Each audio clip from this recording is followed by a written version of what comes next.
ఈరోజు తెలుగుదేశం పార్టీలో బీసీలకి అత్యధిక ప్రాధాన్యత ఇచ్చింది.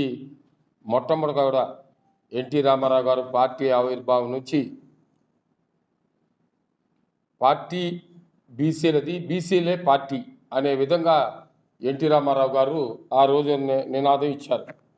ఈరోజు దానికి నిదర్శనం 8 మంది బీసీలకు మంత్రులుగా ఇవ్వడం, నిన్ననే స్పీకర్గా మరి 7 సార్లు ఎమ్మెల్యేగా గెలిచి మరి ఒకసారి ఎంపీగా గెలిచిన అయ్యన్న పాత్రుడికి మరి శాసనసభ అధ్యక్ష స్థానం ఇవ్వడం కూడా జరిగింది. అయితే ఈరోజు వైఎస్ఆర్ పార్టీ నాయకుడు, పులివెందుల ఎమ్మెల్యే, ప్రతిపక్ష నాయకుడు కాదు, పులివెందుల ఎమ్మెల్యే ఈరోజు బీసీలని అవమానించే విధంగా వచ్చి ఆయన ప్రమాణ స్వీకారం చేసి మరుసటి రోజు బీసీ మరి ఈ స్పీకర్ ఎలక్షన్ ఉంది అంటే కూడా రాకుండా ఆయన కానీ ఆయనతో గెలిచిన 10 మంది కానీ ఎవరు కూడా ఆ ప్రమాణ స్వీకారానికి బీసీ మరి సభాపతి ఎన్నికకు అటెండ్ కాకుండా మరి ఆయన్ని మాట్లాడేదానికి కూడా అవకాశం లేకుండా కూడా ఆయన మాటలు వినకూడదు అనుకున్నారా? బీసీలు అంటే అంత యావగింపు దేనికి అనేది ఈరోజు మాకు అందరికి కూడా అర్థం కావడం లేదు. ప్రతిసారి కూడా నా బీసీలు, నా ఎస్సీలు అంటాడు.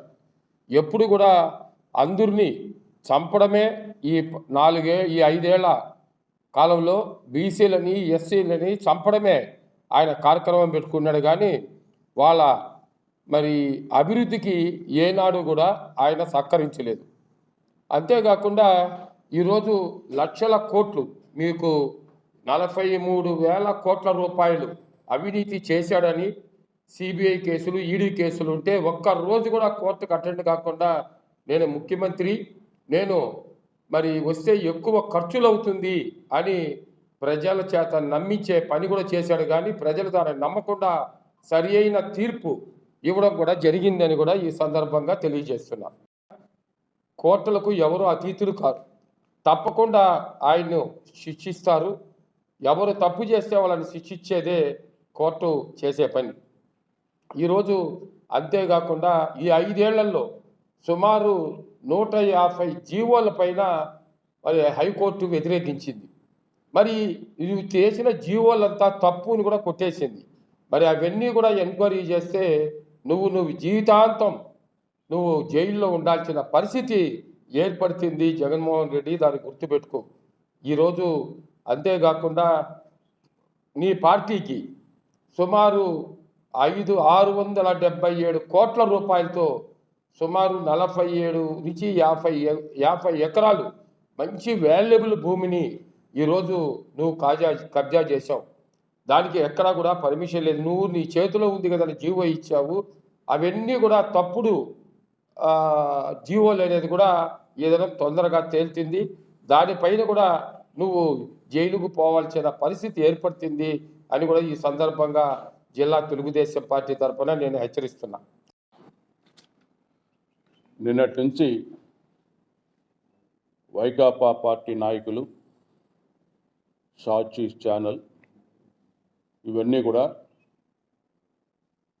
తెలుగుదేశం పార్టీ, జనసేన, భారతీయ జనతా పార్టీ కూటమి ప్రభుత్వం పైన పెద్ద ఎత్తున దుష్ప్రచారం చేస్తున్నారు. కూటమి ప్రభుత్వం కచ్చగట్టి వ్యవహరిస్తూ ఉందని, ఏపీలో బీహార్ లాగా రౌడీ రాజ్యం వెళ్తూ ఉందని, విధ్వంస పాలన కొనసాగిస్తున్నారని చెప్పి కచ్చతోనే తాడేపల్లి వద్ద వైకాపా కేంద్ర కార్యాలయ భవనాన్ని కూల్చేశారని చెప్పి పెద్ద ఎత్తున దుష్ప్రచారం చేస్తున్నారు. హైకోర్టు ఆదేశాలు కూడా కాదని చెప్పి కూల్చేశారు అనేటువంటి ఒక ప్రచారాన్ని పెద్ద ఎత్తున చేపడుతున్నారు.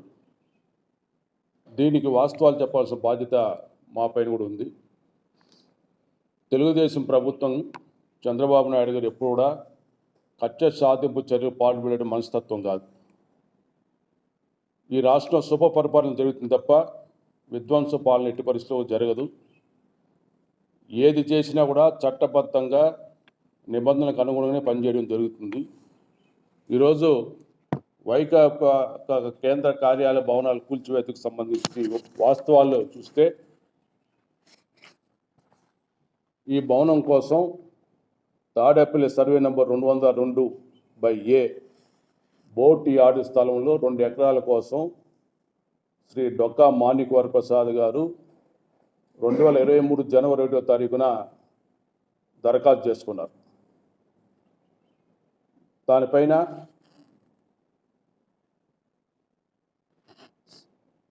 సబ్ కలెక్టర్ గారు, తెనాలి సబ్ కలెక్టర్ గారు 1/2/23వ తేదీన ఒక ప్రపోజల్ పంపిస్తూ CRDA వారు అదే సర్వే నెంబర్లో 5 ఎకరాల 30 సెంట్లు భూమిని సీడ్ యాక్సెస్ రోడ్ కోసం మార్కింగ్ చేశారని, కాబట్టి ఈ భూమిని కేటాయించాలంటే జల వనరుల శాఖ అనుమతి కావాలని నివేదించారు. అంటే ఆ భూమిని వైకాపా పార్టీ కార్యాలయ భవనం కోసం కేటాయించాలంటే జల వనరుల శాఖ అనుమతి తప్పనిసరి. దానిపైన CCL సిఫార్సు చేస్తే రాష్ట్ర ప్రభుత్వం 16/2/2023 ఒక జీవో ఇష్యూ చేసింది, జీవో నెంబర్ 52. అందులో స్పష్టంగా తెలియజేశారు ఈ భూమిని కేటాయిస్తూ ఇరిగేషన్ శాఖ అనుమతి తీసుకోవాలని స్పష్టంగా జీవోలో పేర్కొనడం జరిగింది. అంటే ఇరిగేషన్ శాఖ అనుమతి లేకుండా అక్కడ కార్యాలయ భవనం నిర్మించడానికి వీలు లేదనేది స్పష్టమైంది. ఆ తర్వాత ఇరిగేషన్ శాఖ వారు చీఫ్ ఇంజనీర్ శ్రీ నారాయణ రెడ్డి గారు 4/2/2023 దానికి ఉత్తరం రాశారు, ప్రొసీడింగ్స్ ఇచ్చారు. ఆ భూమిని వైకాపా పార్టీ కేంద్ర కార్యాలయ భవన నిర్మాణం కేటాయించడం కుదరదని చెప్పి, ఇది సుప్రీంకోర్టు నిబంధనలకు అనుగుణంగా లేవని చెప్పి కూడా వాళ్ళు స్పష్టం చేశారు. అప్పుడు వాళ్ళ గవర్నమెంటే, వైకాపా గవర్నమెంట్లో 4/2/23వ తారీఖున స్పష్టంగా మరి ఇరిగేషన్ శాఖ వాళ్ళు ప్రొసీడింగ్స్ ఇచ్చారు. అయినా కూడా వీళ్ళు అనుమతులు లేకుండానే అక్కడ భవనాన్ని నిర్మాణం ప్రారంభం చేసి కొనసాగించడం జరిగింది. తాడేపల్లి మున్సిపల్ కార్పొరేషన్ వారు 20/5/2024వ తారీఖున వైసీపీ పార్టీ వారికి ఇరిగేషన్ శాఖ అనుమతులు తీసుకున్న తర్వాతనే కన్స్ట్రక్ట్ చేయమని చెప్పి షోకాజ్ నోటీస్ ఇష్యూ చేశారు. 1/6/24వ తారీఖు మరొకసారి నోటీస్ ఇచ్చారు. ప్రకారమే 10/6/2024వ తేదీన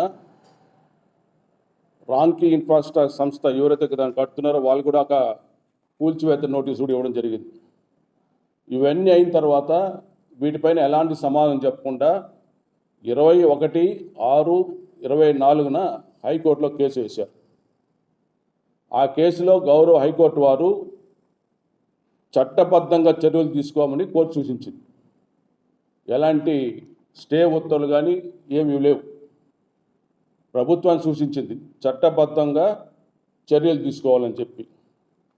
దాని ప్రకారమే CRDA సెక్షన్ 115 ప్రకారం ఇది అక్రమ నిర్మాణాలు కాబట్టి చట్టబద్ధంగా దాన్ని అనుమతి లేవు కాబట్టి దాన్ని కూల్చివేయడం జరిగింది. ఇది జల వనరుల శాఖ అనుమతి లేకుండా అక్రమ నిర్మాణం కొనసాగించారు వైకాపా పార్టీ కేంద్ర భవనం కోసం. దానిపైన షోకాజ్ నోటీస్ ఇచ్చినా కూడా దానిపైన ఎలాంటి సమాధానం కూడా ఇవ్వలేదు. హైకోర్టుకి వెళ్ళిన తర్వాత కూడా గౌరవ హైకోర్టులో కూడా దాన్ని చట్టబద్ధంగా దాని మీద చర్యలు తీసుకోమని చెప్పారు తప్ప ఆ భవనాన్ని కూల్చివేయద్దని కానీ దానిపైన స్టే కానీ ఎలాంటివి కూడా లేవు.